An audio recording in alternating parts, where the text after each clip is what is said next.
And so we're going to pick up where we left off. We were still in the middle of O2A, heavier than air. So we're just going to continue it. You don't need to write this down, but you can if you want to.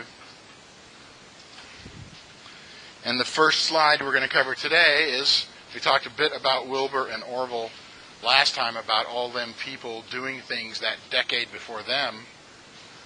But I wanted to, I've read more than you. How many people have read more than 10 pages of history on Wilbur and Orville Wright? Okay, so I got you all covered. So I guess if all of you got together, you could say you read more than me, maybe. But in any case, what I found rather interesting, and this isn't a knock against Wilbur and Orville Wright, because I think they were stinking geniuses, but they had, so they did their work based on stuff that so many other people had already done. So they had a lot of advantages. Well, and on top of that, they had a lot of advantages that made them, that had helped make them get to where they wanted to go. For instance, they were handsome men. I'm just kidding. You don't have to write that down. But that's Wilbur and Orville in their older years, not when they invented the airplane. They were bicycle enthusiasts. And when I say enthusiasts, I mean they rocked on, they got down with bicycles. I don't know, how do you say it these days? If you really like something and you do it a lot, what do you say? You get down with the bikes? I'm so down with bicycling, man. You know, that's so 90s, right? Maybe 80s even, I don't remember. Does anybody remember the 1980s? Oh, yeah, sweet, okay. So they were into bikes like nobody's business, and they had a bicycle shop, but they didn't just have a bicycle shop the way you have a bicycle shop today. They built bicycles from scratch.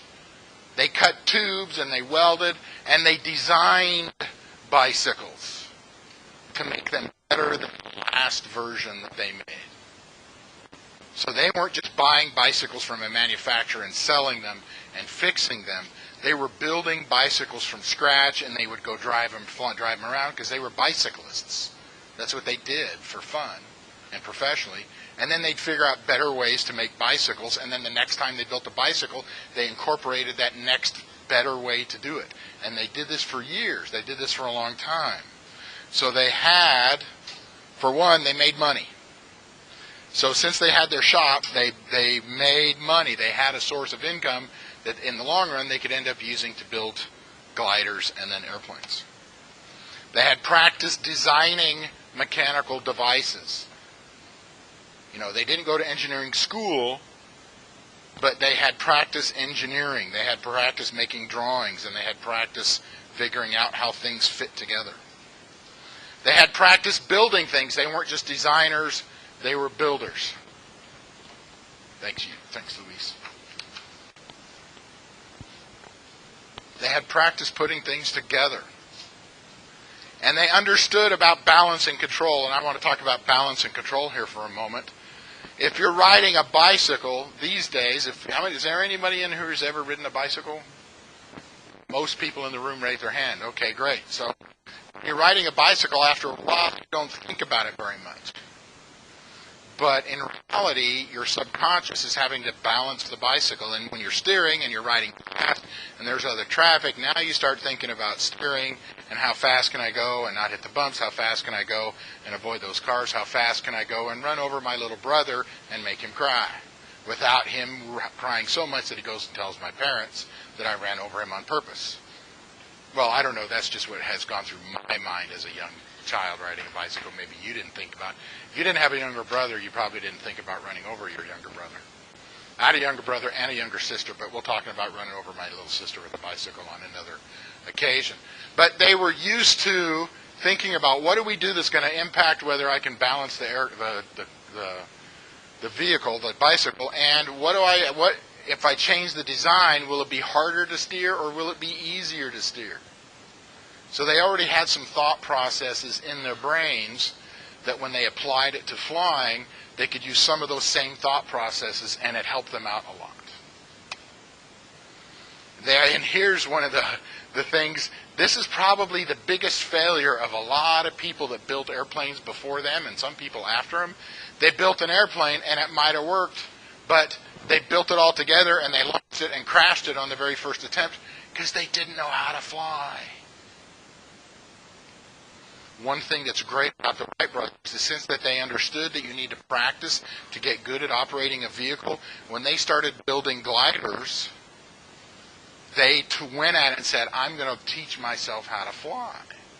So they had really short flights, and they would try to fly it and control it. And if it didn't work, they'd go back to their shop and modify it and go fly it again and say, can I control it? Can I turn left? Can I turn right? Can I go down? Can I go up? And if it didn't work the way they wanted, they'd try it a different way. So they were practicing, teaching themselves how to fly. At the same time, they were designing better and better controls so they could point the airplane the way they wanted. So all this stuff was coming together. That's really one of the biggest advantages of the Wright brothers, is that they were doing they had this background, and it all came together.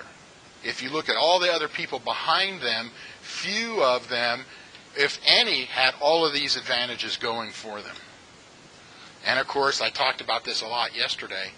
They had a lot of data from other people. So have you ever heard that phrase, a perfect storm? Of course, perfect storm is bad if it's really a storm. Wasn't there a movie with Clooney in it? Did he die in the end of that movie? Don't tell me the answer. I haven't seen it. But there was actually a big giant storm, and it was crazy huge, right?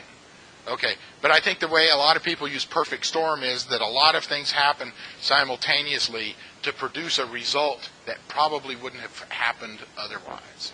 And so that's actually what happened with the Wright brothers, is there was this perfect alignment of all these talents that they had and these things that they had done and where they were and their ability to have money to do it. And oh wait, let's take everything that everybody else has figured out and let's integrate that with what we're doing.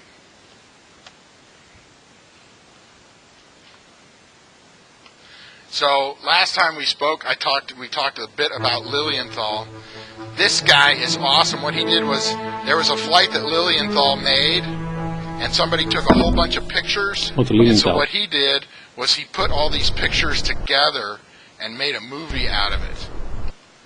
So this isn't really Lilienthal. This is some of it's Lilienthal and some of it is recreation, but some of these are actually pictures of when Lilienthal actually flew and what his estimation of what that flight would have looked like. So this is a weight control hang glider. So this is his best estimation of what it would have looked like back in the late 1800s, that last 10 years, that last decade of the 1800s, when Lilienthal and Cayley were doing their things with hang gliders. So I think that's awesome. But I'm just an aviation nerd, so I think lots of things are awesome. So here is a gentleman, or I don't remember how many people, actually built a replica of Chanute. Remember, Chanute made a glider and got Cayley to help him with it. So you notice there's no controls you wiggle with your hands or feet. The only way to control that thing is by shifting your weight.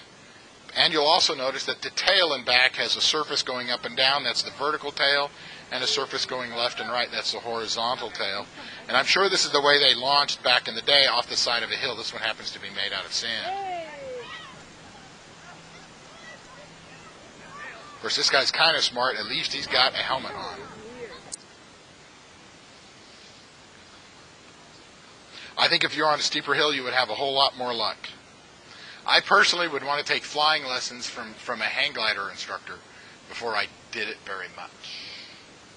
Question, comment over here? So before 1903, and we're going to get into it some more tomorrow, I don't like the sound, is that the Wright brothers made gliders first. So this is you notice what it looks like. There's an elevator in the front, there's rudder in the back.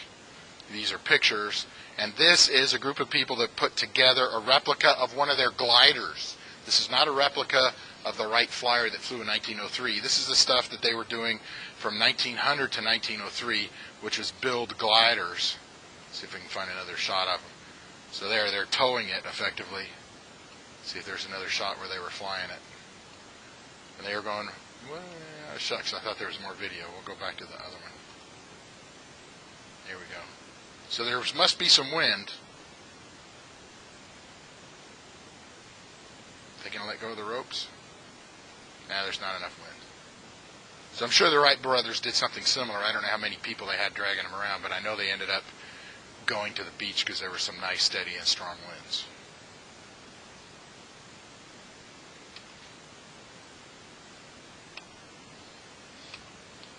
And that's the end of O2A Heavier Than Air.